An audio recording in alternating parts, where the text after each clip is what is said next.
Well, if you wanted to know why Israel stood down for 7 hours and allowed Hamas to carry out an attack, well, on October 7th, well, we all now know exactly why. It was all part of a plan to use it as a catalyst to permanently take over Gaza, of course, and the West Bank.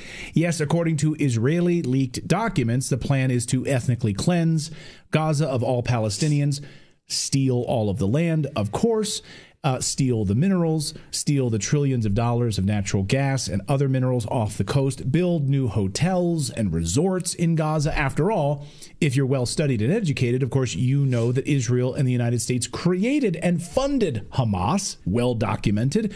Netanyahu bragged about it, of course. It was a brilliant plan, actually, if you think about it, right? Create an enemy, create a bad guy to rally around and fight. It's like what the Wizard of Oz says, right? You need a good enemy. Everyone needs a good enemy to rally around. And if you fund them and you create them, it's the perfect catalyst. And it's just like what we did with Al-Qaeda. So here's Ron Paul to explain just a little bit of the history of how we created and funded Hamas. But there's a political liability, which I think is something that we fail to look at because too often there's so much blowback from our intervention in areas that we shouldn't be involved in. You know, Hamas, if you look at the history, you'll find out that Hamas was encouraged and really started by Israel because they wanted Hamas to counteract Yasser Arafat. And you say, well, yeah, that was better then and served its purpose, but we didn't want Hamas to do this. So then we as Americans say, well, we have such a good system, we're going to impose this on the world. We're going to invade Iraq and teach people how to be Democrats. We want free elections. So we encourage the Palestinians to have a free election. They do, and they elect Hamas. So we first indirectly and directly through Israel help establish Hamas. Then we have election. Then Hamas becomes dominant, so we have to kill them. So we have to kill them, right? So that's exactly how it works. So the plan all along was to take over this land, push out all Palestinians so Israel would lay claim to this land. This isn't a conspiracy theory at all. It's in their own leaked documents. So if it rubs you the wrong way or it bothers you somehow, these are facts. As Information Liberation reported 2 weeks ago, a leaked Israeli intelligence ministry document revealed that the goal of their war with Gaza is to ethnically cleanse the Palestinian population, send the refugees to Europe and Canada, and of course, the West, anywhere in the West that will take them, the United States. Here you can read the contribution, absorption, and settlement plans. The contribution in Canada right there. So you can see Canada. Absorption of the population and its settlement within the framework of the permissive immigration policy. And as people in our chat are pointing out here from Canada today, they said we have homeless people living in Canada. They're living in tents in the wilderness because they can't afford homes. But yes, bring Palestinian refugees to Canada. It's madness. And of course, the Israel First media in the United States agrees with all of this. Here's the Wall Street Journal featuring an opinion piece written by Danny Danon, who is a former member of Israel's Knesset. A member of Netanyahu's Likud-Party writes an opinion piece in the Wall Street Journal so all Americans can read it, titled "The West Should Welcome Gaza Refugees." Yes, and in it he goes through and explains, well, it's imperative, you guys, it's imperative that Canada and the United States and Europe, the international community, explore potential solutions to help civilians that are caught in this crisis. One idea is for countries around the world to accept limited numbers of Gazan families who have expressed the desire to relocate. Oh, question. How many does Israel take? Oh, yeah, well, that was always the joke, right? Is like, oh, if I see you're pushing all these people out of Gaza. Well, all these civilians, why don't you just welcome them into Israel then, right? Why don't they just So if it's limited to several countries, how many does Israel take? I mean, where did these people live before? Can they just go back there? No, because their homes are gone. It's not like they spontaneously just appeared in Israel. They were there. There's surely some place they can go back to. Mm-hmm. So Europe has a long history of assisting refugees fleeing conflicts. Germany, Austria, Sweden accepted large numbers. European countries, including Germany, Sweden, France, have long provided refugees to Syrians since the civil war started in 2011. Between 2015 and 2016, Germany alone admitted more than 1.2 million refugees and asylum seekers, about a quarter of whom are Syrians. So, you should help the people of Gaza move toward a more prosperous future, he says, and work together to achieve greater peace and stability in the Middle East. So in other words, we're going to get rid of all of the Palestinians from their homes. They go to you now. They go to you now. And the Wall Street Journal publishes this with a straight face. It's unbelievable. Don't you think that is an argument against Germany taking on more? Because 1.6 million is a pretty big number. Yeah, Germany and France, how's it working out for you? They're tapped out. They're pretty set there. Syria was one of the most peaceful countries in the world. Full stop. You can look it up, actually, if you want to do some research on it. And our friend of the show, Kevork Almasian, who's a Syrian journalist who is now living in Germany, he says those Syrians never wanted to leave Syria, but because the West went in and destroyed their country, they have no place to go. And they're forced out. No Syrians want to live in Germany. They want to live in Syria unfettered by bombs from the United States, which, by the way, the United States just launched attacks in Syria over the past 48 hours. Twice bombing Syria. So I love that he's like, hey, look at all these Syrians who left their homes in Syria. That's going well. Send them some Palestinians. Freaking idiots. Unbelievable morons. Yet the U.S., Europe, and Canada should take millions of Gazan refugees so Israel can steal their land and make billions of dollars with condo complexes and five-star resorts. And, of course, the minerals. Oh, the minerals. Trillions of dollars in natural gas minerals that are controlled by Palestine. They own it. Now in the hands of the United States and Israel. So within days of this is unbelievable. Within days of the October 7th attack, Israel approved over a dozen oil and gas leases within days. It's almost like they had them ready to go.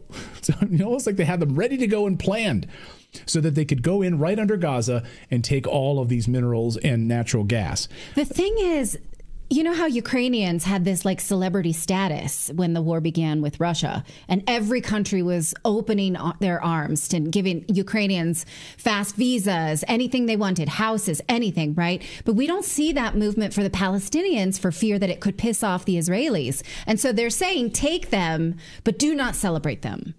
And so that's where we are right now.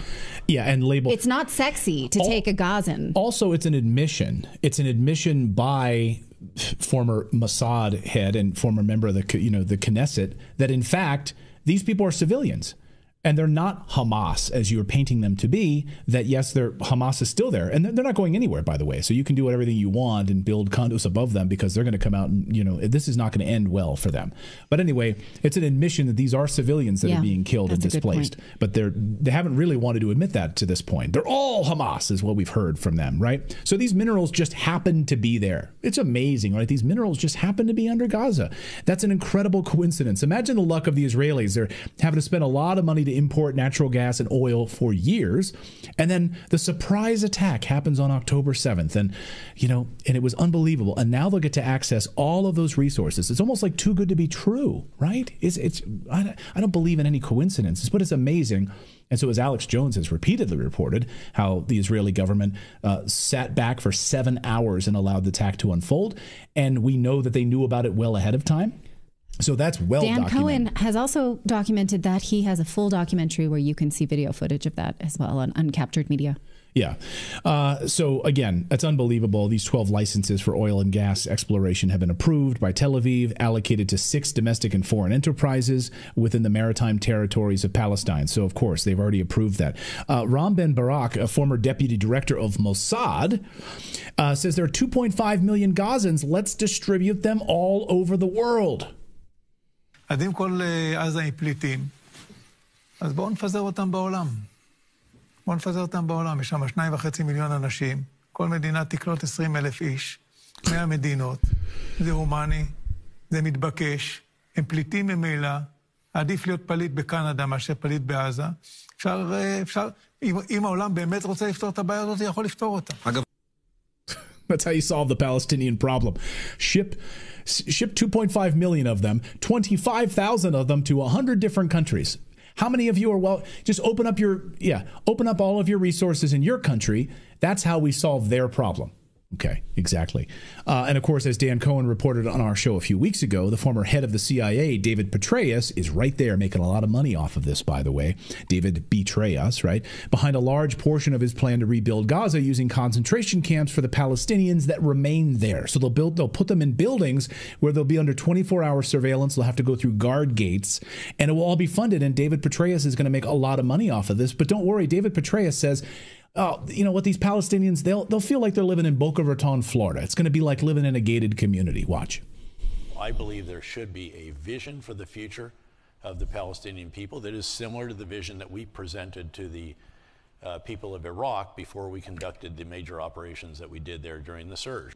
And we would go to the people of Fallujah and we would tell them in advance of our operation, we are going to make your lives better. We're going to do it by getting Al-Qaeda out of your neighborhoods, and then we're going to stay in those neighborhoods. We're going to create gated communities, essentially. It's an accurate description, but with much more effective walls. In fact, we would tell them, I said, look, you know, it costs a lot of money to be in a gated community in Florida, and we're going to give it to you for free here in Fallujah. Lucky them. So funny. We're just going to give you, oh my God, the arrogance of these people. These people are demonic. Yeah. They're the most evil human beings on the face of the planet. One big indicator that this is all orchestrated is they know that those resources, because we were talking about those resources several years back, you know, off the coast of Gaza. But no, like how could they have access to those resources? And there hasn't been a single U.S. Energy company been knocking on their door, offering them billions to get contracts like we do everywhere else in the world. Yeah. But nobody, because that would have given money to the people in Gaza to where they would have had enough resources to then rival Israel. So nobody did anything about it. And they've just been waiting. Well, in fact, waiting for there are documents. There are documents from the 40s where the Zionist government, the Zionist leaders in Eastern Europe had petitioned to the United States to get this land and to back them in the United Nations in this bid. And they put a number of $50 trillion on the natural resources in that land in the 40s. So that's easy to find. They've known this all along, but that's a great point. Why hasn't the United States tried to legitimately do business with the Palestinians if we know that they're so resource rich? Well, because no company would go in there and do business there because they know they would be blacklisted by Israel, so they can't do it, right? That's a fantastic point. So they're sitting on all of this wealth that they can't access and they can't utilize. They can't get companies that can build the rigs and do all of that because of they're blacklisted, and they wouldn't be able to do that. It'd be bombed, just like the Nord Stream pipeline would be bombed. It wouldn't be allowed to happen. So this has been in the cards for so many years. And the Biden administration, of course, is on board with this. Bring Palestinians into the United States, into Trudeau's Canada, in throughout Europe. So are you guys signing up for this in these parts of the world? Let me know in the comments below.